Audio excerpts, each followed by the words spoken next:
মদিনার একটি এতিম ছেলে ছিল। এই ছেলের একটা খেজুরের বাগান ছিল। এই খেজুর বাগানের পাশেই আবু লুবাবা নামক একজন সাহাবা, এই সাহাবারও খেজুরের বাগান ছিল। দুইজনের বাগান যখন পাশাপাশি, মাঝখান দিয়ে সীমানা দেওয়ার দরকার আছে না নাই? সীমানা যখন নির্ধারণ করতে যাবে, প্রাচীর যখন নির্ধারণ করতে যাবে, এই এতিম ছেলের একটা গাছ এই আবু লুবাবা এই তার বাগানের মধ্যে পড়ে গেল। এবার এতিম ছেলেটা বলল, ওগো আবু লুবাবা, এইখানে যে গাছটা আমার এরিয়ার মধ্যে পড়েছে, এই গাছটা তুমি আমার কাছে নয় বিক্রি করে দাও। আর শুধুমাত্র একটা গাছই তো, বিক্রি যদি না করতে চাও তাহলে আমাকে দান করে দাও। আবু লুবাবা রাজি হলেন না। এবার ঝামেলা আছে না নাই? একজনের সীমানার মধ্যে অন্যজনের গাছ, ঝামেলা আছে না? দিবেও না, আবার বেচবেও না। এবার এই বিচার নিয়ে গেছে মুহাম্মদ মুস্তাফা সাল্লাল্লাহু আলাইহি সাল্লামের কাছে। আল্লাহর নবী দুইজনের কথা শুনে বললেন, আবু লুবাবা, তুমি যদি এই গাছটা এতিম ছেলেটাকে দিয়ে দাও, ওগো আবু লুবাবা, আমি তোমার জন্য জান্নাতের মধ্যে একটা খেজুর গাছের জিম্মাদার হয়ে যাব। এটা কি কম বড় অফার? এত বড় অফার শুনেও রাজি হলেন না, বললেন যে না, আমি এই গাছটা দিব না তাকে। পাশে ছিলেন একজন সাহাবা, নাম হলো আবু দাহদা। আবু দাহদা রাদিয়াল্লাহু তাআলা আনহু বললেন, ওগো নবীজি, আমি যদি কোনো কায়দায়, কোনো কৌশলে, কোনোভাবে আবু লুবাবা থেকে এই খেজুরের গাছটা নিয়ে এই এতিম ছেলেটাকে দিয়ে দেই, আপনি কি আমার জন্য জান্নাতের মধ্যে একটা খেজুর গাছের জিম্মাদার হবেন নাকি? এই যে লোকগুলো উঠছে, যার পাশ থেকে যে উঠবে জোর করে ধরে টানি বসাবেন, উঠার কোনো অপশন এইখান থেকে নাই। কথা হচ্ছে কোরআন সুন্নাহ থেকে উঠা যাবে? আল্লাহর হাবিব বললেন, আবু দাহদা, তুমি যদি এই এতিম ছেলেটাকে খেজুরের গাছটা কোনো কায়দায় দিয়ে দিতে পারো, তোমার জন্য একটা খেজুর গাছের জিম্মাদার আমি হয়ে যাব। আবু দাহদা আবু লুবাবার কাছে চলে গেলেন, ওগো আমার ভাই আবু লুবাবা, যেই খেজুর গাছটা নবীজি দিতেছে, সে কি পরিমাণ অর্থের বিনিময়ে তুমি আমার কাছে বিক্রি করবা? কথা বলে না। আবু দাহদা বললেন, আবু লুবাবা, এই মদিনার মধ্যে সবচেয়ে বড় খেজুরের বাগান হচ্ছে আমার বাগান। আমার এই খেজুর বাগানের মধ্যে 600 খেজুর গাছ রয়েছে, বাগান বাড়ি রয়েছে এবং কুয়াও রয়েছে, সব কিছু কমপ্লিট। তুমি যদি নবী করিম সাল্লাল্লাহু আলাইহি ওয়াসাল্লাম যে খেজুর গাছটা দিতে বলেছে, ওই খেজুরের গাছটা দিয়ে দাও, আমি আমার বাগান বাড়ি আর কুয়া সহ সব কিছুই তোমাকে দিয়ে দিব। আবু লুবাবা রাজি হয়ে গেলেন। এইবার দুনিয়ার অফার পাইছে মিয়া। জান্নাত ওই যে আপনাদের মতো অবস্থা, যদি নিউ মার্কেটের সামনে খেজুর গাছ লাগানোর জন্য বলা হয়, সুবহানাল্লাহর ফেনা ছুটে যাবে, কিন্তু জান্নাতেরটার জন্য বলতেন নারাজ। আবু দাহদা চলে গেলেন বাড়িতে, স্ত্রীকে ডেকে বললেন, প্রিয়তমা স্ত্রী আমার, এক্ষুনি ঘরের মধ্যে থেকে বের হয়ে যাও, আর থাকতে পারবে না। কেন, কি হয়েছে? এই যে বাগান বাড়ি কুয়া আর সমস্ত খেজুর গাছ আবু লুবাবার কাছে বিক্রি করে দিয়েছি। স্ত্রী মনে করেছে বিশাল পরিমাণ অর্থের বিনিময়ে বিক্রি করেছে। জিজ্ঞাসা করলেন, কি পরিমাণ অর্থের বিনিময়ে বিক্রি করলেন? আবু দাহদা জান্নাতের পাগল এই সাহাবা, তিনি বললেন, এমন বিনিময় পেয়েছি এই পৃথিবীর কেউ সেই বিনিময় দিতে পারবে না। আমি আল্লাহর নবী জনাবে মুহাম্মদুর রাসূলুল্লাহ সাল্লাল্লাহু আলাইহি ওয়াসাল্লামের কাছ থেকে জান্নাতের মধ্যে একটা খেজুর গাছ পাবো। এই খেজুর গাছের জন্য আমি আমার বাগান বাড়ি 600 খেজুরের গাছ আর কুয়া সহ বিক্রি করে দিয়েছি। এক নাম্বার প্রশ্ন ছুড়ে দিলেন, আচ্ছা আবু সুফিয়ান বলো, এই যে মুহাম্মদুর রাসূলুল্লাহ, মুহাম্মদ ইবনে আব্দুল্লাহ তুমি বলছো আমি জানি, কিন্তু সে তার নিজেকে মুহাম্মদুর রাসূলুল্লাহ দাবি করেছে, আল্লাহর রাসূল বলে দাবি করেছে। আচ্ছা আবু সুফিয়ান বলো, এই মুহাম্মদ মক্কার কোন ধরনের বংশের মধ্যে এসেছে? মুহাম্মাদের ব্যাপারে সার্টিফিকেট দেবে বলো তার শত্রু। একটু খেয়াল করেন, সাধারণ বন্ধু না, কিন্তু শত্রু, তার চরম শত্রু, সবচেয়ে বড় শত্রু। আবু সুফিয়ান বলেন, সম্রাট মুহাম্মাদের ব্যাপারে যদি সত্য কথা বলতেই হয়, মুহাম্মাদের ব্যাপারে যদি সঠিক ইনফরমেশন আপনাকে দিতে হয়, তাহলে আমাকে বলতে হবে এই পৃথিবীর সর্বশ্রেষ্ঠতম গোত্র হচ্ছে কুরাইশ গোত্র, আর মুহাম্মদ এসেছে এই পৃথিবীর শ্রেষ্ঠতম বংশ কুরাইশ বংশের মধ্যে। সুবহানাল্লাহ। শত্রুর ব্যাপারে এমন ইনফরমেশন দেয় যেটা দিয়ে শত্রুর অবস্থান লাঞ্ছিত হবে তো দূরের কথা, আরো সম্মান, স্ট্যাটাস, আরো মর্যাদা বাড়ে। সুবহানাল্লাহ। এবার প্রশ্ন ছুড়ে দিলেন, আচ্ছা আবু সুফিয়ান বলো, এই যে মুহাম্মদ ইবনে আব্দুল্লাহ নিজে নতুন একটা ধর্মের আবিষ্কার করছে, এই লোকটা তার তার ধর্ম থেকে সরে আসার জন্য তোমরা কি তাকে টাকা পয়সার লোভ লালসা দেখাও নাই? সে বলে দেখাইছি। তো বলছে টাকা পয়সা লোভ লালসার দেখানোর পরে সে কি বলেছে?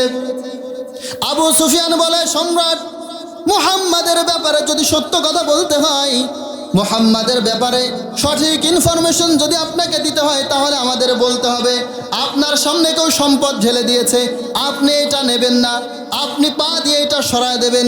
কিন্তু মুহাম্মদ ও বেচারি এমন লোক, আমরা যখন তার সামনে সম্পদের পাহাড় দিতে চেয়েছি, সে তার পা দিয়ে লাথি মারবে তো দূরের কথা, নিজের পাকে নিজের দিকে টেনে নিয়েছে। আমাদের সবচেয়ে বড় লিডার আবু জাহেল তাকে অফার দিয়েছিল, মুহাম্মদ ক্ষমতা যদি চাও সবচেয়ে বড় ক্ষমতার অধীনে তোমাকে আনা হবে, সবচেয়ে ক্ষমতার শ্রেষ্ঠতম চেয়ার তোমাকে দেওয়া হবে, যদি এই মক্কার সবচেয়ে সুন্দরী মেয়েকে বিয়ে করতে চাও সেটার ব্যবস্থাও করা হবে, আর যদি তোমার মাথায় কোনো সমস্যা হয়ে থাকে উন্নতম চিকিৎসার ব্যবস্থা আমরা করে দেব, শুধুমাত্র আমাদের দিকে আসো। তুমি যে এই লা ইলাহা ইল্লাল্লাহর দাওয়াত দাও, এইটা থেকে সরে আমাদের দিকে আসো। সম্রাট বলল, সে কি বলেছিল? আবু সুফিয়ান বলে, সম্রাট মুহাম্মাদের উত্তর হলো, আবু জাহেল তুমি এই সম্পদের পাহাড় আর সুন্দরী মেয়ের ক্ষমতার লোভ আমাকে দেখাও, তুমি যদি আসমানের এই চন্দ্রটা আমার ডান হাতে এনে দাও আর ওই সূর্যটা যদি আমার বাম হাতে এনে দাও, আমি যেই লা ইলাহা ইল্লাল্লাহর দাওয়াত দেই, এই দাওয়াত দেওয়া থেকে এক চুল আমি মুহাম্মদ সরে দাঁড়াবো না। আরো জোরে আওয়াজ দেন সুবহানাল্লাহ, সুবহানাল্লাহ। অনেকবার বলানো লাগলো আপনাদের, আপনারা এটার ওজন বুঝতে পারেন না। এই শব্দটা ছোট্ট একটা বাক্য, এটার পাওয়ার যে কত বেশি। হাদিসে মুবারকের মধ্যে এসেছে, যদি কোনো ব্যক্তির মুখ থেকে একবার সুবহানাল্লাহর আওয়াজ বের হয়, আসমান এবং এই জমিনের মধ্যে যে খালি জায়গাটুকু আছে এই জায়গাটা আল্লাহ তাআলা সব দ্বারা পরিপূর্ণ করে দেয়। এই যে বলছেন একবার হয়েছে। হাদিসে মুবারকের মধ্যে এসেছে, যদি কোনো ব্যক্তি একবার মুখ থেকে সুবহানাল্লাহর আওয়াজ দেয়, তাহলে ওই ব্যক্তির জন্য জান্নাতের মধ্যে একটা খেজুর গাছ লাগানো হয়। এই যে একটা খেজুর গাছ লাগানো হলে জান্নাতের মধ্যে, আচ্ছা বুঝেন, জান্নাতের খেজুর গাছ ওইটার দাম কম না বেশি? এই যে জান্নাতের মধ্যে খেজুর গাছ আপনার হবে, এই খেজুর গাছটা যেই জায়গার মধ্যে লাগানো হবে ওই জায়গাটা কার? আমি এই গাছটার মালিক, আমার জন্য জায়গাটা দিল না আল্লাহ। এই যে গাছটা, এই গাছের মালিক যে, এই জায়গার মালিকও সে না? তা আল্লাহ আমার নামে যখন জান্নাতের মধ্যে একটা খেজুর গাছ লাগালো, ওই জান্নাতের যেই জায়গার মধ্যে লাগানো হয়েছে ওইটার মালিক আমি হয়ে গেলাম না? এখন আপনাকে যদি বলা হয় এই নিউ মার্কেটের সামনে, ফরিদপুর নিউ মার্কেটের সামনে একবার সুবহানাল্লাহ কবেন, একবারও না 500 বার সুবহানাল্লাহ কবেন, একটা করে খেজুর গাছ লাগানো হবে। আপনি যদি 1 লাখ বার কবার পারেন তাহলে 50টা খেজুর গাছ লাগানো হবে। আর এই 50টা খেজুর গাছ লাগানোর জন্য যদি 2% জায়গা লাগে, এই 2% জায়গাও আপনাকে দেওয়া হবে। আপনি এখানে কি বলবেন? যা তাড়াতাড়ি জায়গা রেডি কর, সুবহানাল্লাহ তুফান ফ্যান আউটে ফেলাইতেছে মুখ দিয়ে, কারণ নিউ মার্কেটের ওই জায়গার দাম তার কম না, ঠিক না? এখন নিউ মার্কেট, সবাই উত্তর দেবেন, নিউ মার্কেটের ওই জায়গার চেয়ে আল্লাহর জান্নাতের জায়গার মর্যাদা বেশি, কম না বেশি? আরো জোরে, কম না বেশি? তো একবার সুবহানাল্লাহ বললে ওইখানে আপনার জায়গা হতেছে আপনার আমল নামায় মিয়া। সুবহানাল্লাহ বলি। জান্নাতের মধ্যে একটা খেজুর গাছের মর্যাদা কত বেশি, একটা হাদিস শোনাই। মদিনার একটি এতিম ছেলে ছিল, এই ছেলের একটা খেজুরের বাগান ছিল। এই খেজুর বাগানের পাশেই আবু লুবাবা নামক একজন সাহাবারও খেজুরের বাগান ছিল। দুইজনের বাগান যখন পাশাপাশি, মাঝখান দিয়ে সীমানা দেওয়ার দরকার আছে না নাই? সীমানা যখন নির্ধারণ করতে যাবে, প্রাচীর যখন নির্ধারণ করতে যাবে, এই এতিম ছেলের একটা গাছ এই আবু লুবাবা এই তার বাগানের মধ্যে পড়ে গেল। এবার এতিম ছেলেটা বলল, ওগো আবু লুবাবা, এইখানে যে গাছটা আমার এরিয়ার মধ্যে পড়েছে এই গাছটা তুমি আমার কাছে নয় বিক্রি করে দাও, আর শুধুমাত্র একটা গাছই তো, বিক্রি যদি না করতে চাও তাহলে আমাকে দান করে দাও। আবু লুবাবা রাজি হলেন না। এবার ঝামেলা আছে না নাই? একজনের সীমানার মধ্যে অন্যজনের গাছ, ঝামেলা আছে না? দিবেও না আবার বেচবেও না। এবার এই বিচার নিয়ে গেছে মুহাম্মদ মুস্তাফা সাল্লাল্লাহু আলাইহি সাল্লামের কাছে। আল্লাহর নবী দুইজনের কথা শুনে বললেন, আবু লুবাবা, তুমি যদি এই গাছটা এতিম ছেলেটাকে দিয়ে দাও, ওগো আবু লুবাবা, আমি তোমার জন্য জান্নাতের মধ্যে একটা খেজুর গাছের জিম্মাদার হয়ে যাব। এটা কি কম বড় অফার? এত বড় অফার শুনেও রাজি হলেন না, বললেন যে না, আমি এই গাছটা দিব না তাকে। পাশে ছিলেন একজন সাহাবা, নাম হলো আবু দাহদা। আবু দাহদা রাদিয়াল্লাহু তাআলা আনহু বললেন, ওগো নবীজি, আমি যদি কোনো কায়দায়, কোনো কৌশলে, কোনোভাবে আবু লুবাবা থেকে এই খেজুরের গাছটা নিয়ে এই এতিম ছেলেটাকে দিয়ে দেই, আপনি কি আমার জন্য জান্নাতের মধ্যে একটা খেজুর গাছের জিম্মাদার হবেন নাকি? এই যে লোকগুলো উঠছে, যার পাশ থেকে যে উঠবে জোর করে ধরে টানি বসাবেন, উঠার কোনো অপশন এইখান থেকে নাই। কথা হচ্ছে কোরআন সুন্নাহ থেকে উঠা যাবে? আল্লাহর হাবিব বললেন, আবু দাহদা, তুমি যদি এই এতিম ছেলেটাকে খেজুরের গাছটা কোনো কায়দায় দিয়ে দিতে পারো, তোমার জন্য একটা খেজুর গাছের জিম্মাদার আমি হয়ে যাব। আবু দাহদা আবু লুবাবার কাছে চলে গেলেন, ওগো আমার ভাই আবু লুবাবা, যেই খেজুর গাছটা নবীজি দিতেছে সে কি পরিমাণ অর্থের বিনিময়ে তুমি আমার কাছে বিক্রি করবা? কথা বলে না। আবু দাহদা বললেন, আবু লুবাবা, এই মদিনার মধ্যে সবচেয়ে বড় খেজুরের বাগান হচ্ছে আমার বাগান। আমার এই খেজুর বাগানের মধ্যে 600 খেজুর গাছ রয়েছে, বাগান বাড়ি রয়েছে এবং কুয়াও রয়েছে, সব কিছু কমপ্লিট। তুমি যদি নবী করিম সাল্লাল্লাহু আলাইহি ওয়াসাল্লাম যে খেজুর গাছটা দিতে বলেছে ওই খেজুরের গাছটা দিয়ে দাও, আমি আমার বাগান বাড়ি আর কুয়া সহ সব কিছুই তোমাকে দিয়ে দিব। আবু লুবাবা রাজি হয়ে গেলেন। এইবার দুনিয়ার অফার পাইছে মিয়া। জান্নাত ওই যে আপনাদের মতো অবস্থা, যদি নিউ মার্কেটের সামনে খেজুর গাছ লাগানোর জন্য বলা হয় সুবহানাল্লাহর ফেনা ছুটে যাবে, কিন্তু জান্নাতেরটার জন্য বলতেন নারাজ। আবু দাহদা চলে গেলেন বাড়িতে, স্ত্রীকে ডেকে বললেন, প্রিয়তমা স্ত্রী আমার, এক্ষুনি ঘরের মধ্যে থেকে বের হয়ে যাও, আর থাকতে পারবে না। কেন, কি হয়েছে? এই যে বাগান বাড়ি কুয়া আর সমস্ত খেজুর গাছ আবু লুবাবার কাছে বিক্রি করে দিয়েছি। স্ত্রী মনে করেছে বিশাল পরিমাণ অর্থের বিনিময়ে বিক্রি করেছে। জিজ্ঞাসা করলেন, কি পরিমাণ অর্থের বিনিময়ে বিক্রি করলেন? আবু দাহদা জান্নাতের পাগল এই সাহাবা, তিনি বললেন, এমন বিনিময় পেয়েছি এই পৃথিবীর কেউ সেই বিনিময় দিতে পারবে না। আমি আল্লাহর নবী জনাবে মুহাম্মদুর রাসূলুল্লাহ সাল্লাল্লাহু আলাইহি ওয়াসাল্লামের কাছ থেকে জান্নাতের মধ্যে একটা খেজুর গাছ পাবো। এই খেজুর গাছের জন্য আমি আমার বাগান বাড়ি 600 খেজুরের গাছ আর কুয়া সহ বিক্রি করে দিয়েছি। এখন ওই যে একটা খেজুর গাছ, এটার মর্যাদা বুঝতে পারছেন তো? আর আমি আর আপনি একবার সুবহানাল্লাহ পড়লে একটা করে খেজুর গাছের জিম্মাদার আল্লাহ হয়ে যাইতেছে। সুবহানাল্লাহ কয় না কে? আওয়াজ দিয়ে কোন সুবহানাল্লাহ। আল্লাহর হাবিবের ব্যাপারে রোমের সম্রাট আবু সুফিয়ানের কাছে প্রশ্ন করেছে দুইটা। কয়টা? কেমন বংশের লোক, টাকা পয়সার লোভ কেমন? এবার বললেন, আচ্ছা আবু সুফিয়ান বলো, এই যে মুহাম্মদ নতুন একটা ধর্মের আবিষ্কার সে করেছে, এই ব্যক্তি আমানতদারিতাই কেমন? প্রশ্ন করে শত্রুর কাছে না বন্ধুর কাছে? শত্রুর কাছে মিয়া, সবচেয়ে বড় শত্রুর কাছে। কার কাছে? লক্ষ্য করেন, আবু সুফিয়ানের মাথায় এবার হেড নিচের দিকে তাকায় আছে। সম্রাট কই, কি মিয়া আবু সুফিয়ান, কথা কও না কে, কি সমস্যা? আবু সুফিয়ান বলে, সম্রাট মুহাম্মাদের ব্যাপারে কি বলবো, তার আমানতদারিতার ব্যাপারে আমি কি বলবো? আমি তার সবচেয়ে বড় শত্রু। এত বড় শত্রু হওয়ার পরেও আমি যখন ব্যবসা করার জন্য রোমে আসি, আমি যখন ব্যবসা করার জন্য সিরিয়ায় যাই, আমি যখন ব্যবসা করার জন্য পারস্যে যাই, আমি আমার নিজের বউকে, আমি আমার নিজের স্ত্রীকে বিশ্বাস করি না। আমার আমানতগুলো মুহাম্মদ সাল্লাল্লাহু আলাইহি ওয়াসাল্লামের কাছে রেখে আসি। বুঝছেন? মুহাম্মদ সাল্লাল্লাহু আলাইহি ওয়াসাল্লামের স্ট্যাটাস বলতেছি, মানে এই কোরআন যার উপরে নাজিল হয়েছে তার স্ট্যাটাস। মুহাম্মদ সাল্লাল্লাহু আলাইহি ওয়াসাল্লামের ব্যাপারে শুনলেন। এবার আবু সুফিয়ানের কাছে প্রশ্ন করে দিলেন, চতুর্থ নম্বর প্রশ্ন। আচ্ছা আবু সুফিয়ান বলো, এই যে মুহাম্মদ, এই মুহাম্মাদের ব্যাপারে 4 নম্বর প্রশ্ন হলো, এই মুহাম্মাদের কাছে যারা ঈমান আনে তারা কেমন শ্রেণীর লোক, সমাজে তাদের স্ট্যাটাস কেমন, সমাজের মধ্যে তাদের মান মর্যাদা কেমন? এবার আবু সুফিয়ান এই যে মাথা নিচের দিকে দিয়েছিল, লাভ দিয়ে উঠছে যে পাইছে একটা সুযোগ। কি পাইছে? এবার লাভ দিয়ে বলতেছে, সম্রাট এই যে মুহাম্মদ, তার কাছে যারা ঈমান আনে তাদের কোনো স্ট্যাটাস নাই, একেবারে সমাজের নিম্ন শ্রেণী, একেবারে দাস শ্রেণী, যাদের টাকা পয়সা নাই, ঘর বাড়ি নাই, মসজিদে নববীর মধ্যে এক কোনায় যা পড়ে থাকে। এবার এই কথা শুনে সম্রাট লাফ দিয়ে উঠছে, বলতেছে ঠিক আছে ঠিক আছে। খুব অবাক হয়েছে আবু সুফিয়ান, কিরে আমি মুহাম্মাদের স্ট্যাটাসের ব্যাপারে তাকে নিচেই নামাতে চাইলাম, আমার সম্রাট বলে ঠিক আছে, এটার কারণ কি?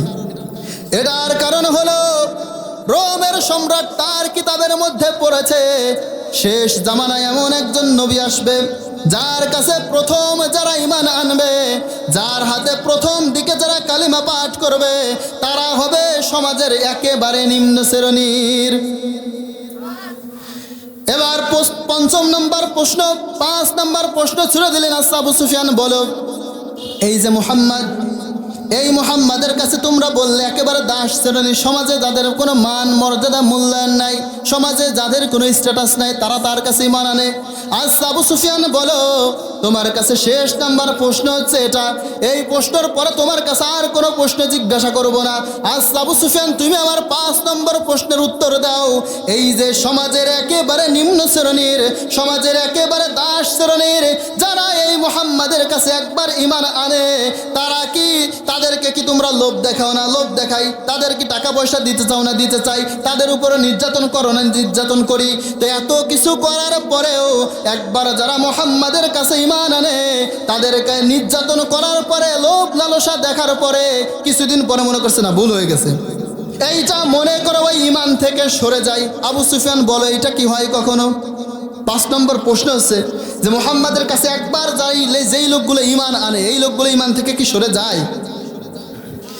আবু সুফিয়ান বলে সম্রাট কি বলবো তার কথা, ছোট্ট একটা লোহার বলকে যদি আপনার কাছে দেওয়া হয়, আর একটা হাতুড়ি যদি আপনার হাতে দেওয়া হয়, আর যদি বলা হয় এই লোহাটাকে পিটায়া পিটায়া ধুলা বানাও, এইটাও সম্ভব হতে পারে। এটা আসলে কি সম্ভব? বলে এইটাও সম্ভব হতে পারে, কিন্তু এই মুহাম্মাদের কাছে একবার যারা ঈমান আনে, তাদেরকে এই লোহার বলটা ধুলা বানানো সম্ভব হলেও তাদেরকে একবার ঈমান আনার পরে এই ঈমান থেকে সরানো কখনোই সম্ভব না। আওয়াজ দিয়ে সুবহানাল্লাহর ফজিলত কিন্তু কেবলমাত্র শুনাইছি, এবার আর আসতে কোয়া চলবে না। এখানে মুহাম্মদ মুস্তাফা সাল্লাল্লাহু আলাইহি সাল্লামের স্ট্যাটাসের ব্যাপারে বলতেছি, সর্বশেষ একটা পয়েন্ট এসে থেমেছে যে একবার যারা ঈমান আনে, তাদের উপরে নির্যাতন জুলুম করার পরেও তারা ঈমান থেকে সরে। শত শত প্রমাণ রয়ে গেছে না? আল্লাহর হাবিবের নির্যাতিত কত সাহাবা, তাদের মধ্যে একজন হচ্ছে খুবাইব রাদিয়াল্লাহু তাআলা আনহু। কি নির্যাতন না করলেন! আল্লাহর হাবিব মদিনায় হিজরত করে গেলেন, খুবাইব মদিনায় হিজরত করে গেলেন, সব সম্পদ সিজ করে আবু জাহেল নিয়ে গেল। আপনারা দেখবেন যুগে যুগে খুবাইব রাদিয়াল্লাহু তাআলা আনহুর উত্তরসূরি যারা, খুবাইব রাদিয়াল্লাহু তাআলা আনহুর মতো দিনের অতন্দ্র প্রহরী যারা, তাদেরকেও এই যে সম্পদ থেকে তাদেরকে নির্যাতন জুলুম করে জেলখানার মধ্যে বন্দি করে তাদের স্থায়ী সম্পদগুলো যুগে যুগে আবু জাহেলের ভাইরাস নিয়ে জন্মগ্রহণ করে যারা, তাদের সম্পদগুলোকেও, তাদের অফিসগুলোকেও, তাদের কোষাগারগুলোকেও এইভাবে আবু জাহেলের মতো সিজ করে নেয়। কথা বুঝেন নাই? দেখবেন যতদিন স্পষ্ট কথাই বলি, আপনারা 5 আগস্ট মানে এই যে বিপ্লব হওয়ার আগে আছে একটা ইসলামিক দল যেটার নাম হচ্ছে বাংলাদেশ জামাতে ইসলামী। আমি এখানে কোনো দলের এজেন্ডা নিয়ে আসিনি, হক কথা বলতে এসেছি। এই জামাত ইসলামীর কোথাও কোনো অফিস তারা রাখতে দেয় নাই। এই অফিসের মধ্যে যা কিছু ছিল সব কিছু সিজ করে নিয়ে গেছে। কেন নিয়েছে? কারণ এই অফিসগুলোতে আল্লাহ এবং আল্লাহর রাসূল যেই পথ দেখিয়েছেন সেই পথে চলার ব্যবস্থা করা হয়।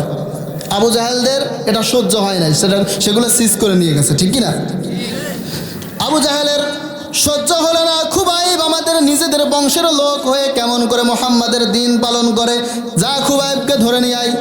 মদিনা থেকে ধরে এনে আবু জাহেলের কারাগারের মধ্যে খুবাইবকে বন্দি করলো, আর বলল খুবাইব যদি তার দিন ছেড়ে না দাও, যদি মুহাম্মাদের ধর্ম থেকে সরে না আসো, তাহলে এই কারাগারের মধ্যে তোমাকে কিন্তু পানাহার ছাড়া, কোনো ধরনের খাবার দেওয়া ছাড়া এই কারাগারের মধ্যে বন্দি করে রাখবো।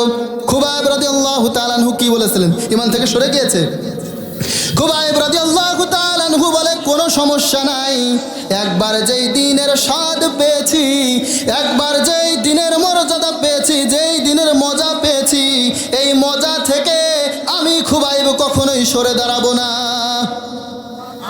খুবাইবকে অফার দিল যদি তুমি তার দিনটা ছেড়ে দাও তাহলে তোমাকে এই জেলখানা থেকে মুক্ত করে আমাদের নিজেদের দলে সামিল করে তোমাকে লিডার বানাবো আমরা। খুবাইব কি বলছিল? যে আমি আচ্ছা ছেড়ে দিলাম, বলছে এমনটা? খুবাইব রাদিয়াল্লাহু তাআলা আনহু বললেন, একবার যে দিনের মজা পেয়েছে এইখান থেকে সরে দাঁড়াবো না। যুগে যুগে দেখবেন খুবাইব রাদিয়াল্লাহু তাআলা আনহুর উত্তরসূরি যারা জেলখানার মধ্যে 16টা বছর বন্দি করে রাখার পরেও বহু প্রলোভন তারা দেখাইছে, তাকে অফার করা হয়েছে, যদি যেই দিনের মধ্যে আসো, যেই পথে আসে এই পথটা ছেড়ে আমাদের পথটা গ্রহণ করো, এমপি বানায় দেওয়া হবে, মন্ত্রী বানায় দেওয়া হবে, জুলুম থেকে অবসাদ দিয়ে আপনাকে সবচেয়ে সম্মানের আসনে বসানো হবে। কিন্তু খুবাইব রাদিয়াল্লাহু তাআলা আনহুর উত্তরসূরি যারা এই ধরনের অফারকে লাথি মেরে জুতার মতো ছুঁড়ে ফেলে দিয়েছে তারা।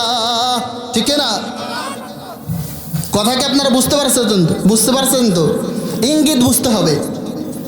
আল্লাহর বান্দা মজলুম জননেতা, কথা আর এখানে বাকি রেখে লাভ নাই, স্পষ্ট বলি। আল্লামা সাঈদী রাহিমাহুল্লাহ 16টা বছর এই জালিম কারাগারের মধ্যে বন্দি করে রেখেছে। বহু অফার তাকে দিছে, কোন অফার গ্রহণ করছে?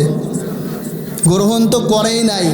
বলেছিল, তোমরা কাকে ফাঁসির ভয় দেখাও, তোমরা যাকে ফাঁসির ভয় দেখাও, তোমাদের ওই ফাঁসির রশি আমি আমার জুতার সমপরিমাণ মূল্যায়ন করি না। খুবাইব রাদিয়াল্লাহু তাআলা আনহু বলল, কোনো ধরনের পানাহার করার ব্যবস্থা আমরা দিব না, কোনো ধরনের কোনো খাবারের ব্যবস্থা আমরা করব না, তোমাকে এই জেলখানার মধ্যে না খেয়ে মৃত্যুবরণ করতে হবে। খুবাইব রাদিয়াল্লাহু তাআলা আনহু বলল, ঠিক আছে, নির্যাতন করতে পারো তোমরা। খুবাইব রাদিয়াল্লাহু তাআলা আনহুকে জেলের মধ্যে বন্দি করে রেখেছে, কোনো ধরনের খাবার দেয় না।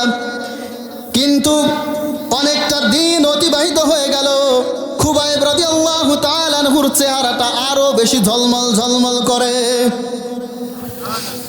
তাফসীরের মধ্যে এসেছে, খুবাইব রাদিয়াল্লাহু তাআলা আনহু জেলখানার মধ্যে বসে আল্লাহর ইবাদত করে, আর খুবাইব রাদিয়াল্লাহু তাআলা আনহুকে জান্নাতের আঙ্গুর জিবরাইল আমিন এনে খাওয়ায়। খুবাইব রাদিয়াল্লাহু তাআলা আনহুর শরীর আরো ভালো হতে থাকে, চেহারা আরো ভালো হয়। কাফেররা বুঝতে পারলো খুবাইবের রব খুবাইবকে খাওয়ায়, এইভাবে তাকে কিছুই করা যাবে না। খুবাইব রাদিয়াল্লাহু তাআলা আনহুর সামনে এবার অফার নিয়ে গেল, খুবাইব সর্বশেষ সময় আছে, এখনো তোমাকে সময় দিচ্ছি, মুহাম্মাদের উপর থেকে সরে যাও, মুহাম্মাদের দিন থেকে সরে যাও, তোমাকে মুক্তি দেওয়া হবে। খুবাইব রাদিয়াল্লাহু তাআলা আনহু বলল, কখনোই সম্ভব না। বলল, তুমি যদি তার দিন থেকে সরে না যাও, তোমাকে শুলের মধ্যে চড়িয়ে আমরা হত্যা করব, অন্য দিক খেয়াল করা যাবে না, আমার দিক। খুবাইব রাদিয়াল্লাহু তাআলা আনহু বলল, হত্যা করতে পারো, কোনো সমস্যা নাই, দিন এই পথ থেকে এক চুল সরে দাঁড়াবো, সরে দাঁড়ানোর মতো আমি সাহাবা না। খুবাইব রাদিয়াল্লাহু তাআলা আনহুর ব্যাপারে সিদ্ধান্ত হয়ে গেল, ডিসিশন কাফেররা নিয়ে নিল, এই খুবাইব কার জীবিত রাখা যাবে না, হত্যা করা হবে তাকে। খুবাইব রাদিয়াল্লাহু তাআলা আনহুকে শুলের দিকে চড়ানো হবে, শুলের দিকে নিয়ে যাওয়া হবে। কাফেররা বলল, রে খুবাইব, তুই তো আমাদের নিজেদেরই বংশের লোক, তুই তো আমাদের নিজেদেরই ভাই, এখনো সময় আছে, মুহাম্মাদের দিন থেকে সরে যা। খুবাইব বলল না। এবার কাফেররা একটু দয়া নিয়ে বলল, খুবাইব, তোকে তো শুলের মধ্যে চড়ানো হবে, সর্বশেষ কোনো ইচ্ছা তোর আছে নাকি? খুবাইব রাদিয়াল্লাহু তাআলা আনহু বলল, দুনিয়ার কোনো ইচ্ছা আমার নাই, আমাকে 2 রাকাত নামাজ পড়ার সুযোগ করে দাও। কি পড়ার ভাই? আল্লাহর হাবিবের সাহাবা একেবারে সর্বশেষ মৃত্যুর দ্বার প্রান্তে এসে কিসের কথা বলে? নামাজের কথা বলে। এই নামাজ একজন মুসলিমের মৌলিক যতগুলো ইবাদত আছে, নামাজের চেয়ে শ্রেষ্ঠতম কোনো ইবাদত আছে? এখন দেখবেন যে বর্তমান আমাদের নামাজ বিভিন্ন ভ্যারাইটিস নামাজ হয়ে গেছে। কেউ পড়ে লোক দেখানো নামাজ, কেউ পড়ে নিজেকে একটু কিছু একটা মনে করে আর কি, হ্যাডাম দেখায় নামাজ, বিভিন্ন ক্যাটাগরির নামাজ হয়ে গেছে। অথচ একজন মুমিন হিসাবে এই নামাজের ব্যাপারে আল্লাহ রাব্বুল আলামিন যত বেশি জোর দিয়েছেন, অন্য কোনো ইবাদতের ব্যাপারে অত বেশি জোর দেন নাই। আল্লাহর হাবিব এই নামাজের ব্যাপারে যত বেশি জোর দিয়েছে, অন্য কোনো বিষয়ের উপর এত বেশি জোর দেন নাই। নবী করিম সাল্লাল্লাহু আলাইহি ওয়াসাল্লাম যখন মৃত্যুবরণ করে, আপনাদের ওই পয়েন্ট কিন্তু মনে রাখেন খুবাইব রাদিয়াল্লাহু তাআলা আনহুর ব্যাপারে। নবী করিম সাল্লাল্লাহু আলাইহি ওয়াসাল্লাম যখন মৃত্যুবরণ করে, সর্বশেষ একটা কথা বলেছিল, আর ওটা ছিল আসসালাত আসসালাত আসসালাত ওয়া মা মালাকাত আইমানুকুম। আল্লাহর নবী জনাবে মুহাম্মদুর রাসূলুল্লাহ সাল্লাল্লাহু আলাইহি ওয়াসাল্লাম প্রচণ্ড জ্বরে আক্রান্ত হলেন, মাথা উঁচু করতে পারে না। একবার হুশ আসা আবার বেহুশ হয়ে যায়, একবার হুশ আসা আবার বেহুশ হয়ে যায়। 3টা দিন জ্বরে অতিবাহিত হয়ে গেল। মাগরিবের নামাজের পরে এশার নামাজের ইমামতি আল্লাহর নবী করতে যাবে, বেহুশ হয়ে থাকে, হুশে আর ফিরে আসে না। আল্লাহর নবী আয়েশা রাদিয়াল্লাহু তাআলা আনহাকে বললেন, আয়েশা ওযুর পানি নিয়ে আসো, ওযু করব আমি। ওযু করার পর আবার বেহুশ হয়ে গেলেন। হুশ ফিরে আসার পরে বললেন, আয়েশা মসজিদে নববীতে খবর দাও, আবু বকর রাদিয়াল্লাহু তাআলা আনহু যেন নামাজের মুসল্লায় দাঁড়িয়ে ইমামতি করে। আবু বকর নির্দেশ পাওয়ার পরে দাঁড়িয়ে, আজকে আর আবু বকর রাদিয়াল্লাহু তাআলা আনহু তেলাওয়াত করতে পারে না, নামাজের মধ্যে ধা ধা করে চোখের পানি ছাড়ছে। সমস্ত সাহাবায়ে কেরাম চোখের পানি ছাড়ে, কারণ সাহাবায়ে কেরামের বুঝতে বাকি নাই, আল্লাহর হাবিবের যায় নামাজে যেহেতু আবু বকর দাঁড়িয়েছে, আল্লাহর হাবিবের পিছনে নামাজ পড়া আমাদের কিসমতে আর হবে না। সমস্ত সাহাবায়ে কেরাম কান্না বিচলিত কণ্ঠে এশার নামাজ পড়ে। আল্লাহর নবী জ্ঞান আসার পরে বললেন, আয়েশা এখন কোন সময়? আয়েশা রাদিয়াল্লাহু তাআলা আনহা বললেন, আপনার নির্দেশ পাওয়ার পর আপনার সাহাবারা মসজিদে নববীতে যে নামাজে দাঁড়িয়েছে, নামাজ আদায় করছে। আল্লাহর নবী বললেন, মসজিদে নববীর দিকের যেই জানালাটা রয়েছে ওই জানালাটা একটু খুলে দাও, নামাজের দৃশ্যটা দেখতে চাই। জানালাটা খুলে দেওয়া হলো। আল্লাহর নবী আবু বকর রাদিয়াল্লাহু তাআলা আনহুর নেতৃত্বে নামাজ দেখে, নামাজের দৃশ্য দেখে ধা ধা করে চোখের পানি ছাড়ে। আয়েশা রাদিয়াল্লাহু তাআলা আনহু জিজ্ঞাসা করলেন, ওগো নবীজি নামাজের দৃশ্য দেখে কেন কান্না করেন? নবী করিম সাল্লাল্লাহু আলাইহি ওয়াসাল্লাম বললেন, আয়েশা এইটা কোনো দুঃখের কান্না নয়, এইটা আমার সুখের দিনের কান্না। এই নামাজের দৃশ্য কায়েম করার জন্যে তায়েফের ময়দানে বহু রক্ত আমার ঝরেছে। এই নামাজের দৃশ্য কায়েম করার জন্যে উহুদের ময়দানে আমার দাঁত ভেঙেছে। এই নামাজের দৃশ্য কায়েম করার জন্যে বহু নির্যাতন আমি সহ্য করেছি। ওগো আয়েশা আজকে যখন এই নামাজের দৃশ্য দেখছি, আমার কাছে মনে হয় আমার উম্মতদের মধ্যে এমন একটা দল থাকবে যারা কিয়ামত পর্যন্ত এই নামাজের এই দৃশ্যটাকে ধরে রাখবে। এখন যেই উম্মতদের কথা বললেন ওই উম্মতের কাতারে শামিল হতে রাজি আছেন তো সবাই? আল্লাহর নবী আবার বেহুশ হয়ে গেলেন। ফজরের আগ মুহূর্তে হুশ ফিরে আসলেন। সাইয়েদনা জিবরাইল আমিন এসেছে, সালাম দিলেন, আসসালামু আলাইকা ইয়া আকরাউকাস সালাম। ওগো আল্লাহর নবী আল্লাহ আপনাকে সালাম জানিয়েছেন। আল্লাহর হাবিবকে জিবরাইল আমিন বললেন, ইয়া রাসূলুল্লাহ আজকে আমি একাই আসি নাই, আমার সঙ্গে নতুন একজন ফেরেশতাকে আমি নিয়ে এসেছি। কাকে নিয়ে এসেছেন? সাইয়েদনা মালাকুল মাউতকে নিয়ে এসেছি। সে আপনার সাথে কথা বলতে চাই। সাইয়েদনা মালাকুল মাউত সালাম দিলেন, সালাম দিয়ে বললেন, ওগো আল্লাহর নবী আল্লাহ তাআলা আপনার জান কবজ করার নির্দেশ আমাকে দিয়েছেন, আর আসার সময় এটাও বলে দিয়েছেন আপনার কাছে অনুমতি চাইতে। বিশ্বনবী বললেন, মালাকুল মাউত অনুমতি যদি না দেয়? জিবরাইল আমিন বললেন, ওগো নবীজি আল্লাহ তাআলা বলে দিয়েছেন অনুমতি যদি না পাও তাহলে ফিরে এসো। সুবহানাল্লাহ বলবেন না? এই হাবিব যার স্ট্যাটাস নিয়ে আলোচনা করছে, এরপরে কোরআন কার উপরে নাজিল করা হবে এটাই বলতেছিলাম আর কি। তার স্ট্যাটাসের ব্যাপারে একটা নিদর্শন নেন। মালাকুল মাউতকে বলছে অনুমতি যদি না পাও তাহলে ফিরে এসো, অথচ আল্লাহ তাআলা আপনার দিদারের ইন্তজার করে। জিবরাইল আমিনকে মালাকুল মাউতকে বিশ্বনবী বললেন, তুমি তোমার কাজ শুরু করতে পারো। মালাকুল মাউত বিশ্বনবী জনাবে মুহাম্মদুর রাসূলুল্লাহ সাল্লাল্লাহু আলাইহি ওয়াসাল্লামের জান কবজের কাজ শুরু করে। আল্লাহর হাবিব ওই সময় বলেছিলেন, সাকরাতুল মাউত, আহারে মৃত্যুর কি যন্ত্রণা। এখান থেকে আর একটা জিনিস আমরা উপলব্ধি করতে পারি, আল্লাহর নবীর যদি মৃত্যুর যন্ত্রণা হয় তাহলে এই মৃত্যুর যন্ত্রণা ভয়ঙ্কর এক যন্ত্রণা, ঠিক কিনা? সাইয়েদনা মালাকুল মাউত বিশ্বনবীর জান কবজ করে। সর্বশেষ সময় আল্লাহর হাবিব একটা শব্দ বললেন। ওই সময় তিনি এই কথা বলে না আমার ফাতেমা কোথায়, ওই সময় তিনি এই কথা বলে না আমার আলী কোথায়, ওই সময় তিনি এইটা বলে না আয়েশা কোথায়, ওই সময় তিনি এইটা বলেন নাই হাসান হুসাইন কোথায়। ওই সময় বললেন, আসসালাত আসসালাত আসসালাত ওয়া মা মালাকাত আইমানুকুম, ও আমার উম্মতেরা নামাজ নামাজ নামাজ, এই নামাজকে ছেড়ে দিও না। আর তোমার অধীনস্থদের সঙ্গে যারা কর্মচারী আছে তাদের সঙ্গে ভালো ব্যবহার করো। তাহলে এই নামাজের গুরুত্ব আছে না নাই? আমার দিকে লক্ষ্য করেন, এই নামাজের গুরুত্ব আছে না নাই?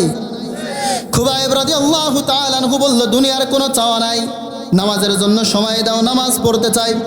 খুবাইবকে শেষ সুযোগটা তারা দিল, বলল, খুবাইব তুই তো আমাদের নিজেদের বংশের লোক, নামাজটা পড়ে নে। খুবাইব রাদিয়াল্লাহু তাআলা আনহু নামাজের নামাজে দাঁড়িয়েছে। প্রথম রাকাতটা একটু ডিলে করে পড়লেন, একটু দেরি করে পড়লেন। পরক্ষণে মনে আসলো, আমি যদি এই নামাজটাকে ডিলে করে পড়ি, আমি যদি এই নামাজটাকে দেরি করে পড়ি, তাহলে কাফেরের গোষ্ঠীরা মনে করবে আমি মৃত্যুকে ভয় পাই, এটা হবে না। পরবর্তী রাকাতটা দ্রুত করে পড়ে ফেললেন। দ্রুত পড়ে খুবাইব রাদিয়াল্লাহু তাআলা আনহু হাত উঠিয়েছে, ওগো আমার মালিক, কতটা দিন হয়ে গেল তোমার হাবিবের ওই নুরানি চেহারাখানা দেখি না, কতটা সময় অতিবাহিত হয়ে গেল তার কণ্ঠ শুনি না। ওগো আমার রব, আমি তো দুনিয়া থেকে বিদায় হয়ে যাব, আমার বিদায়ের শেষ সালামটা তুমি আল্লাহর হাবিবকে পৌঁছে দিও। আল্লাহর নবী ইন্দামিন সাহেব মসজিদে নববীতে খুতবা দিচ্ছিলেন। এই সময় খুতবা থামিয়ে সমস্ত সাহাবাদেরকে সাক্ষী রেখে বললেন, আসসালামু আলাইকা ইয়া খুবাইব, আসসালামু আলাইকা ইয়া খুবাইব। আল্লাহর হাবিবের কান্না দেখে সাহাবাদের বুঝতে দেরি হলো না, খুবাইবকে শহীদ করে ফেলা হবে। খুবাইব রাদিয়াল্লাহু তাআলা আনহু নামাজ শেষ করে ফেললেন। নামাজ শেষ করার পরে কাফেররা খুবাইবকে নিয়ে যায়। খুবাইব রাদিয়াল্লাহু তাআলা আনহু বললেন, শুলটা কোথায়? খুবাইব রাদিয়াল্লাহু তাআলা আনহুকে শুল দেখানোর পরে নিজেই দ্রুত গতিতে হেঁটে যায়। কাফেররা জিজ্ঞাসা করলেন, ও খুবাইব, তোকে মৃত্যুর দিকে নিয়ে যাই, তোকে শুলের দিকে নিয়ে যাই, তুই কেন এত দ্রুত যাও? খুবাইব রাদিয়াল্লাহু তাআলা আনহু বললেন, তোমরা আমাকে শুলের দিকে নিয়ে যাও, আর আমার রব আমার আল্লাহ আমাকে জান্নাতের দিকে নিয়ে যায়। খুবাইব রাদিয়াল্লাহু তাআলা আনহুকে শুলের মধ্যে চড়ানো হলো। খুবাইব রাদিয়াল্লাহু তাআলা আনহুকে শুলের মধ্যে চড়িয়ে একটা কাফের খুবাইবকে উদ্দেশ্য করে বলছে, ও খুবাইব, মাইক অপারেটর গেল কোন জায়গায়, সাউন্ড কমে গেল। খুবাইব রাদিয়াল্লাহু তাআলা আনহু বলল, খুবাইব রাদিয়াল্লাহু তাআলা আনহুকে উদ্দেশ্য করে বলল, খুবাইব, এই যে শুলের মধ্যে তোকে চড়িয়েছি, এই শুলটার মধ্যে তোকে যদি না চড়িয়ে তুই যেই নবীর গোলামি করো, যেই নবীর দিন গ্রহণ করেছ, ওই মুহাম্মদকে যদি এই শুলের মধ্যে চড়াতে পারতাম, তাহলে আজকে আমরা ধন্য হয়ে যেতাম। এই কথাটা খুবাইব রাদিয়াল্লাহু তাআলা আনহুর সহ্য হলো না। কতগুলো থুথু মুখের মধ্যে জমা করে যেই কাফের এই কথাটা বলেছিল, ওই কাফেরের মুখ বরাবর নিক্ষেপ করলেন। আলোচনার পরিবেশ ঠিক রাখতে হবে, কিন্তু আপনারা সব আমার দিকে লক্ষ্য করেন। খুবাইব রাদিয়াল্লাহু তাআলা আনহু ওই কাফেরের মুখের দিকে থুথু নিক্ষেপ করলেন। খুবাইব রাদিয়াল্লাহু তাআলা আনহু যখন ওই কাফেরের মুখের মধ্যে থুথু নিক্ষেপ করেছে, প্রচণ্ড রেগে গিয়েছে। হাতে একটা তলোয়ার ছিল, খুবাইব রাদিয়াল্লাহু তাআলা আনহুর একটা হাত কেটে ফেলেছে। খুবাইব রাদিয়াল্লাহু তাআলা আনহু চিল্লায়া চিল্লায়া হাসে। খুবাইবকে প্রশ্ন করলো, খুবাইব, তোর একটা হাত কেটে যায়, এরপরেও তুমি কেমন করে হাসো? খুবাইব রাদিয়াল্লাহু তাআলা আনহু বলে, তোমরা আমার একটা হাত কেটে ফেলে দাও, আর আমার আল্লাহ আমার সামনে জান্নাতের নেয়ামতগুলোকে তুলে ধরে। খুবাইব রাদিয়াল্লাহু তাআলা আনহু যখন এই কথাটা বললেন, আল্লাহ তাআলা আমার সামনে জান্নাতের নেয়ামত তুলে ধরে, কাফেররা সহ্য করতে পারলেন না। নেজা একটা তলোয়ার দিয়ে খুবাইব রাদিয়াল্লাহু তাআলা আনহুর বুক বরাবর মেরে দিয়েছে, পিঠ দিয়ে বের হয়ে গেছে। খুবাইব রাদিয়াল্লাহু তাআলা আনহু শহীদ হয়ে গেলেন। আমরা যেই কথা বলছিলাম, যুগে যুগে খুবাইব রাদিয়াল্লাহু তাআলা আনহুর উত্তরসূরি যারা হয়, খুবাইব রাদিয়াল্লাহু তাআলা আনহুর মতো দ্বীনের অতন্দ্রী প্রহরী যারা হয়, আপনারা দেখবেন তাদের গলার মধ্যে ফাঁসি দিয়ে হত্যা করার পরেও, তাদেরকে স্লো ইনজেকশন দিয়ে মেডিকেলভাবে খুন করার পরেও, হত্যা করার পরেও খুবাইব রাদিয়াল্লাহু তাআলা আনহুর যোগ্য উত্তরসূরি যারা, তাদেরকে দ্বীনের যেই পথের মধ্যে থাকে, এই পথ থেকে জালিমের গোষ্ঠীরা এক চুল পরিমাণ সরাতে পারে না। যুগে যুগে আপনারা দেখেছেন অসংখ্য লোককে শুধুমাত্র ইসলামের কথা বলার কারণে, কোরআনের কথা বলার কারণে হত্যা করা হয়েছে। আর যাদেরকে হত্যা করেছে তাদেরকে বিভিন্ন প্রলোভন দেখাইছে, এরপরেও এই পথ থেকে তাদেরকে সরাতে পারছে? আর কখনো পারবে? আমরা যে কথার দিকে আগাচ্ছিলাম, পরবর্তী পয়েন্টটা আলোচনা করা তো সম্ভব হবে না, সেটার আর একটা কথা আমরা বলছিলাম, আল্লাহ তাআলা তার রাসূলকে সর্বশ্রেষ্ঠতম আদর্শ দিয়ে বানাইছে, চরিত্র দিয়ে এবং আদর্শ দিয়ে। আল্লাহ তাআলা বললেন, লাকাদ কানা লাকুম ফি রাসূলিল্লাহি উসওয়াতুন হাসানা। এই পৃথিবীতে যত আদর্শ হতে পারে, এই পৃথিবীতে যত সুন্দর আদর্শ হতে পারে, এদের মধ্যে আমি আমার হাবিবকে উসওয়াতুন হাসানা, সবচেয়ে উত্তম আদর্শ দিয়ে বানাইছি।